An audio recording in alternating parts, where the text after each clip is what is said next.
বন্ধুরা, আজকের এই গল্পে আপনাদের স্বাগতম। আমি ঈশান।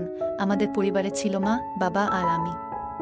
আগে আমাদের সাথে আমার দিদিও থাকত, কিন্তু দিদির বিয়ের পর বাড়িতে আমরা তিনজনই থাকতাম।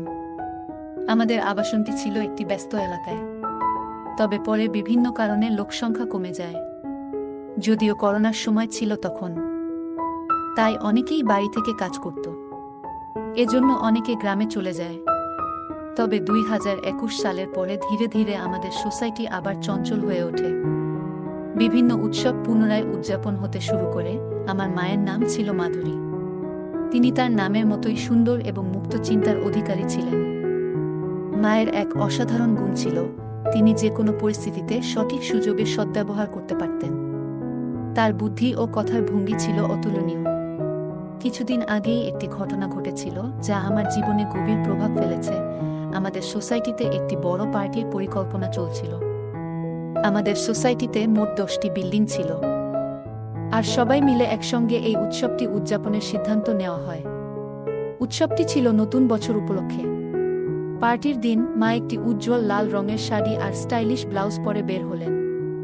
তাকে অসম্ভব সুন্দর দেখাচ্ছিল। করোনার সময় মায়ের জীবনযাত্রায় বড় পরিবর্তন আসে। তিনি তার শরীর ও স্বাস্থ্যের প্রতি বিশেষ মনোযোগ দিতে শুরু করেন। প্রতিদিন সকালে তিনি হালকা পোশাক পরে ঘরে বসে যোগব্যায়াম ও প্রাণায়াম করতেন। আমি মুগ্ধ হয়ে মাঝে মাঝে দূর থেকে লুকিয়ে মায়ের এই অনুশীলন দেখতাম। অনুশীলন এর সময় মাকে অনেক সুন্দর আর আকর্ষণীয় লাগত, যা আমার মনকে অনেক প্রভাবিত করত। পার্টির দিন মা ও আমি একসঙ্গে অনুষ্ঠানস্থলে পৌঁছাই। আমাদের সোসাইটির সবাই সেখানে আনন্দে মেতে উঠেছিল। মা ছিলেন খুবই প্রাণবন্ত ও হাসিখুশি। তিনি এই উৎসবের মূল আকর্ষণ হয়ে ওঠেন, কারণ মা সবার থেকে অনেক সুন্দর আর আকর্ষণীয় ছিল সেখানে। আর সাজগোজ করায় তাকে আরও সুন্দর লাগছিল। যতক্ষণ না লোকজন আসতে শুরু করল, পার্টির পরিবেশ ধীরে ধীরে আরও আকর্ষণীয় হয়ে উঠছিল। অন্য মহিলারাও দারুণভাবে সেজেগুজে এসেছিলেন। পুরো জায়গাটা আলো আর আনন্দে ভরে উঠেছিল। কিছুক্ষণ পর ডান্স প্রোগ্রাম শুরু হয়।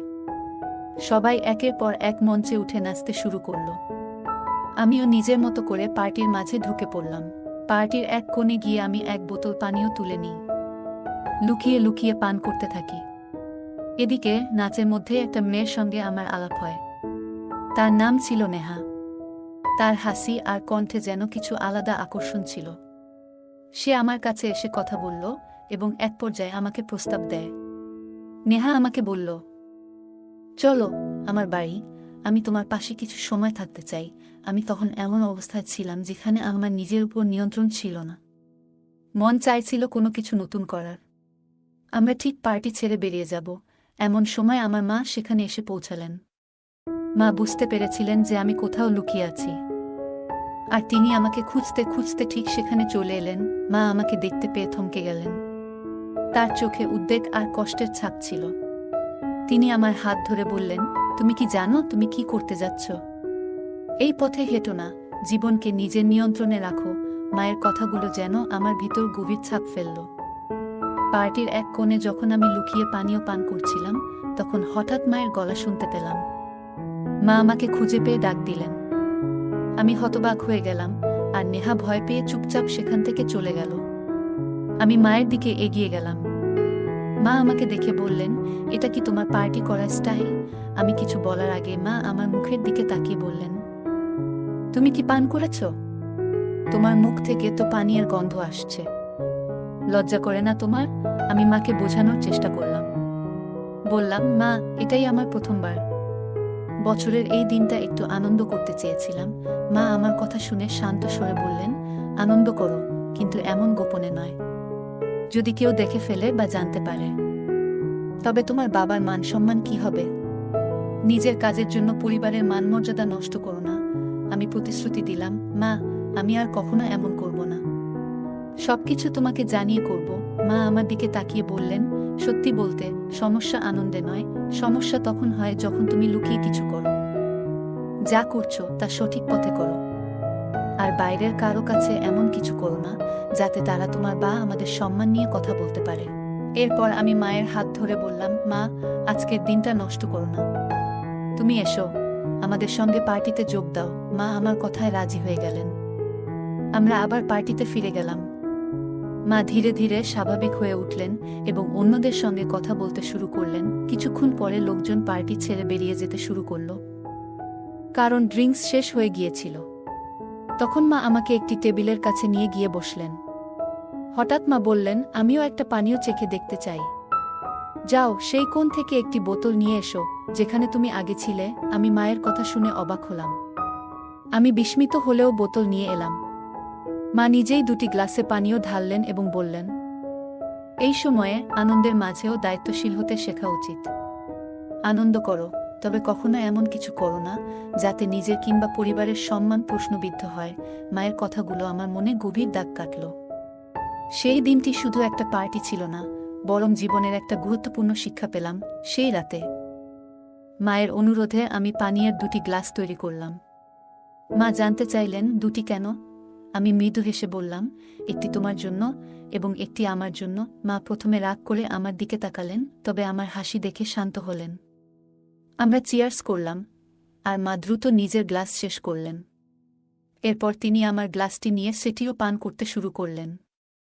আমি অবাক হয়ে তাকিয়ে রইলাম। দুটি চুমুক পর আমি মায়ের হাত থেকে গ্লাসটি নিলাম এবং বললাম, আমি আরেকটি নিয়ে আসি। মা হেসে বললেন, তাহলে তাড়াতাড়ি যাও। আমি আরেকটি ছোট বোতল নিয়ে এলাম। এবারও দুটি গ্লাস তৈরি করলাম, একটি মায়ের জন্য এবং একটি আমার জন্য। মজার ব্যাপার হলো, আমি তখনও আমার গ্লাস শেষ করিনি, কিন্তু মা ইতিমধ্যে নিজেরটি শেষ করে বোতল থেকেই পান করতে শুরু করলেন।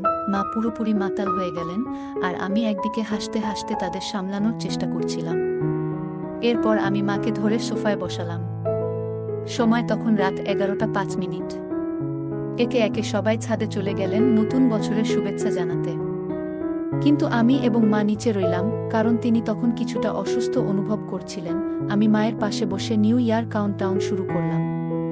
ঘড়ির কাঁটা 12টা ছুতেই আমি মাকে জড়িয়ে ধরলাম এবং নতুন বছরের শুভেচ্ছা জানালাম। এটি ছিল আমার জীবনের প্রথমবার যখন আমি মায়ের সঙ্গে এত আপন মুহূর্ত ভাগ করলাম। মায়ের গালে পাউডার আর মেকআপের মিষ্টি সুগন্ধ তখনও আমার মনে গভীর দাগ কাটল। এই রাতটি শুধুই একটি নতুন বছর উদযাপনের জন্য ছিল না, এটি ছিল মায়ের সঙ্গে আমার জীবনের এক নতুন অধ্যায়ের শুরু। মা সেদিন একটু অসুস্থ বোধ করছিলেন।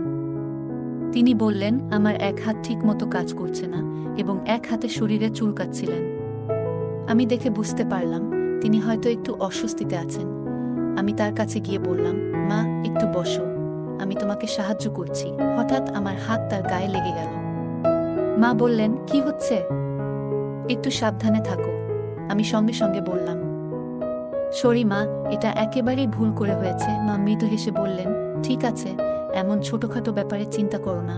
এরপর আমি তাকে আরাম দেওয়ার জন্য পাশে বসে তার সাথে কথা বলতে শুরু করলাম। তারপর তিনি বললেন, আমি তখন থেকেই তোমাকে লক্ষ্য করছি। আমার শরীর চুলকাচ্ছিল, তাই আমি চুলকিয়েছি, কিন্তু তোমার দৃষ্টি সেদিকে চলে গেছে। তখন আমি আবার ক্ষমা চাইলাম এবং বললাম, এটা আর কখনো হবে না। তিনি বললেন, আমি তোমাকে ক্ষমা করছি না, শুধু একটু রাগ হচ্ছিল। তারপর তিনি আমাকে ঠাট্টা করে বললেন, আমার ছেলে ভয় পেয়ে গেছে, আমার ছেলে ভয় পেয়ে গেছে। তিনি ইচ্ছাকৃতভাবে এটি করছিলেন। তারপর আবার ঠাট্টা করে বললেন, এখন কেমন লাগছে? আমি বললাম, খুব ভালো লাগছে। এরপর তিনি আমাকে সোফায় ঠেলে দিলেন এবং বললেন, এখন দেখো আমাকে কেমন লাগছে। আমি মাকে দেখে বললাম, মা, তোমাকে আজ খুব সুন্দর লাগছে। মা মজা করে পোজ দিয়ে বললেন, আমাকে দেখো, আমি কি মডেলের মতো লাগছি? আমি হাসি থামিয়ে বললাম, মডেল তো নয়, তার থেকেও বেশি সুন্দর লাগছে। তখন মা ঠাট্টা করে বললেন, তাহলে কি আমি সেই মেয়েটির থেকেও সুন্দর যার সঙ্গে তুমি তখন গল্প করছিলে? আমি লাজুকভাবে হেসে বললাম, মা, তুমি সবার থেকে আলাদা, তোমার তুলনা হয় না। মা হেসে বললেন, ভালো করে বলো, সত্যি কথাই বলছো তো? আমরা দুজনই হেসে উঠলাম এবং সেই মুহূর্তটা খুব আনন্দময় হয়ে উঠল। আমি মাকে বললাম, মা, তোমার তুলনা কারো সঙ্গেই করা যায় না। মা মজা করে বললেন, তাহলে বলো, সেখানে কি এত পছন্দ করেছিলে? আমি হেসে উত্তর দিলাম, কিছু না মা, শুধু মজার ছলেই কথা বলছিলাম। মা হাসি দিয়ে বললেন, সব ঠিক আছে, আজ রাতটা একটু ভিন্নভাবে শুরু করি, নতুন বছরের আনন্দে মেতে উঠি। তখন আমি মজার ছলে বললাম, তুমি কি প্রস্তুত? মা মজা করে বললেন, আর যদি প্রস্তুত না থাকি? আমরা দুজনেই হেসে উঠলাম এবং সেই মুহূর্তটা হাসি ঠাট্টায় ভরে গেল। রাতে মা বললেন, তুমি কি সত্যি আমাকে সারা রাত এভাবে ধরে রাখবে? আমি মজা করে বললাম, হ্যাঁ, কেন নয়। তিনি হেসে আমার গালে মৃদু চিমটি কেটে বললেন, তোমার তো সবসময় তাড়াহুড়ো থাকে। আমি তাকে সান্ত্বনা দিয়ে তার ঘরের দিকে নিয়ে যেতে শুরু করলাম। তিনি হেসে নামমাত্র বাধা দেওয়ার ভান করলেন, কিন্তু তা ছিল মজার ছলে। ঘরে পৌঁছে আলো জ্বালিয়ে তিনি বললেন, এখন কি করব বলো? আমি মজার ছলে বললাম, আরাম করে ঘুমানোর সময় হয়েছে মা। তিনি একটু চিন্তিত ভঙ্গিতে বললেন, তবুও এত দেরি করে ঘুমানো কি ঠিক হলো?